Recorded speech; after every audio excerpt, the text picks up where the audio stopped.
अहो, अजितदादा गेले म्हणजे काय, पक्ष कोणाचा झाला का?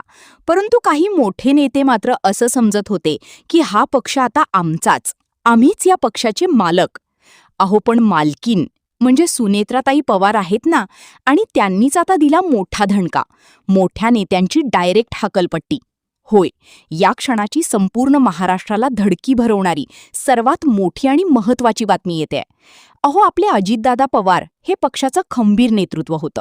संपूर्ण पक्ष एकत्र केला, संपूर्ण पक्षाची बांधणी केली. दादांच्या निधनानंतर मात्र काही नेत्यांना असं वाटू लागलं की आता दादानंतर संपूर्ण पक्ष आपणच हँडल करणार, आपणच पक्षाचे मोठे निर्णय घेणार. परंतु आत्ताच अखेर धणका बसला आणि पक्षातूनच यांची हकालपट्टी केली. नेमकं हे कोणकोणते मोठे नेते आहेत आणि सुनेत्राताई पवार यांनी काय धणका दिला, ते सगळं आपण तुम्हाला याच व्हिडिओमध्ये सगळं डायरेक्ट दाखवणार. अहो, या पाठीमागे नुसत्या सुनीताताई पवार नाही, तर आणखी एक मोठा माइंड मास्टर आहेत, ज्या सर्वांनी मिळून या मोठ्या राजकीय नेत्यांना बाहेरचा रस्ता दाखवला, पक्षातून कायमची हकालपट्टी केली. त्या सगळ्या नेत्यांची आपण तुम्हाला यादीच वाचून दाखवणार. नुसतीच यादी नाही, त्यांच्यावर सुनेत्राताई पवारांनी कोणती ॲक्शन घेतली, अजून कोणत्या कोणत्या पदाची राजीनामे घेतले, ते सगळं आपण तुम्हाला याच व्हिडिओच्या शेवटी सांगणार. फक्त हा व्हिडिओ पूर्ण शेवटपर्यंत बघत राहा.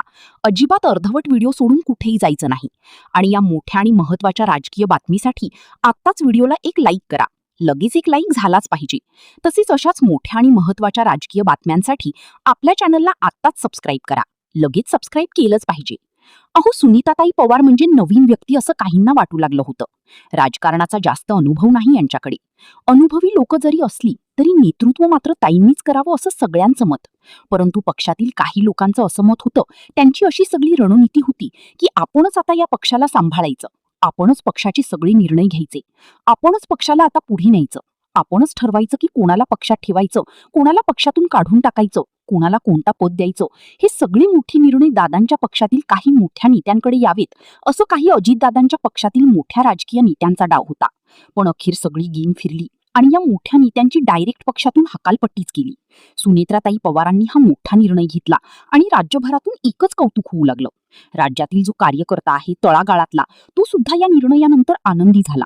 नेमकं कोणकोणते नेते आहेत, ते कोणत्या पदावर आहेत, त्या सगळ्यांची यादीच आपण तुम्हाला आता वाचून दाखवणार.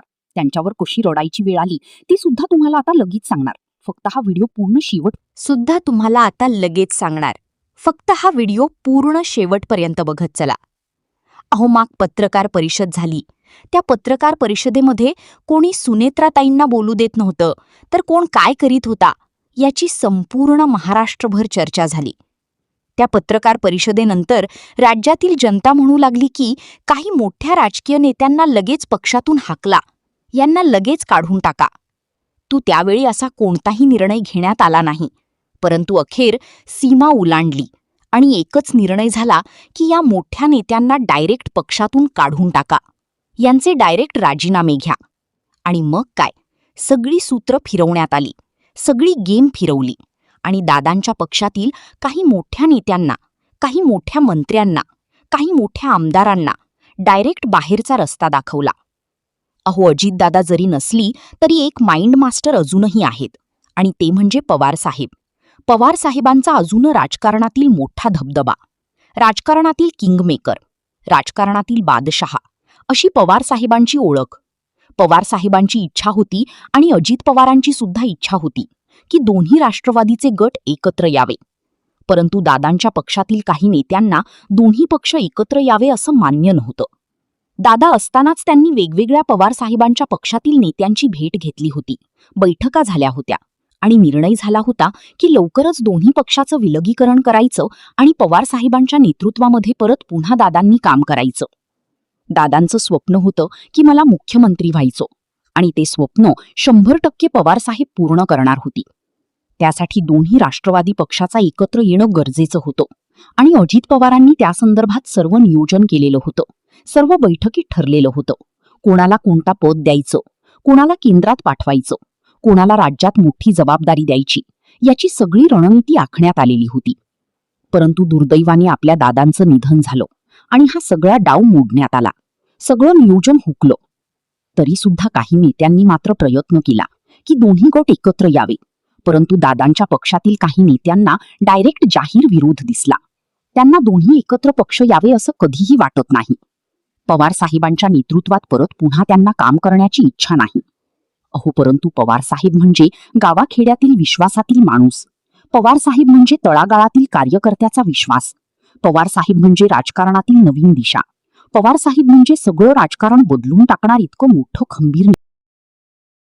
केंद्रीय निवडणूक आयोगाला दिलेल्या कार्यकारिणीच्या यादीमध्ये प्रफुल्ल पटेल, सुनील तटकरे यांचं नाव नाहीये, त्यामुळे अनेकांच्या भुवया उंचावल्यात. यादीतून पटेल यांचं नाव वगळल्याच्या चर्चांना आता उधाण आलंय.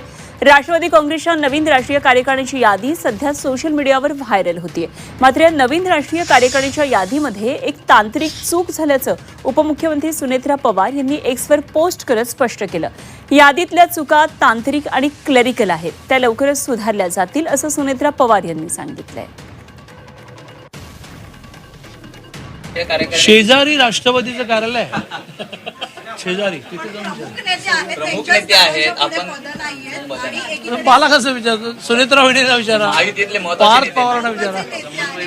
समन्वयक होतात आपण. भारतीय जनता पार्टीचा निर्णय विचारा.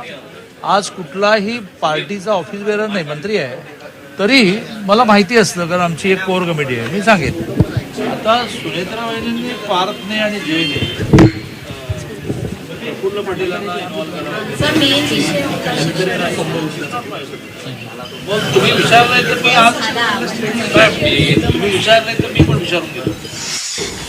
खरं सांगू का, हा त्यांच्या पक्षाचा अंतर्गत प्रश्न आहे. पण एक मी तुम्हाला जबाबदारीने सांगते, आणि हा कुणावर आरोप नाही किंवा काही, पण जेव्हा पक्ष एक होता ना, एक वेळ माझं नाव गळू शकत होतं, पण प्रफुल्लभाईंचं नाही.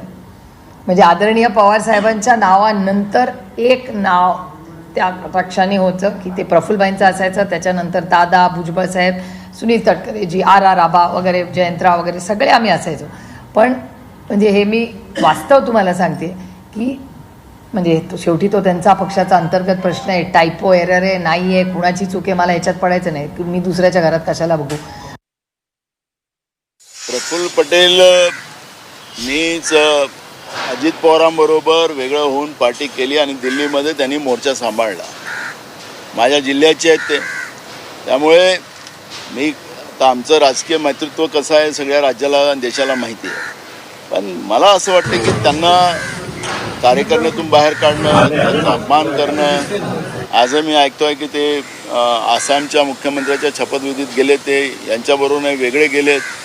हा अपमान आहे त्यांचा. प्रफुल्ल पटेलचा असा अपमान होऊ नये असं मला त्यांची काळजी आहे. सुनेत्रा पवार यांनी नेमकं काय ट्विट केलं तेही आपण पाहूया. तर एक्सवर सुनेत्रा पवार यांनी हे ट्विट केलेलं आहे आणि त्यांचं म्हणणं आहे, माध्यमांमध्ये प्रसारित होत असलेल्या राष्ट्रवादी काँग्रेसच्या पदाधिकाऱ्यांच्या यादीमध्ये एक तांत्रिक चूक आहे, ती लवकरच दुरुस्त केली जाईल.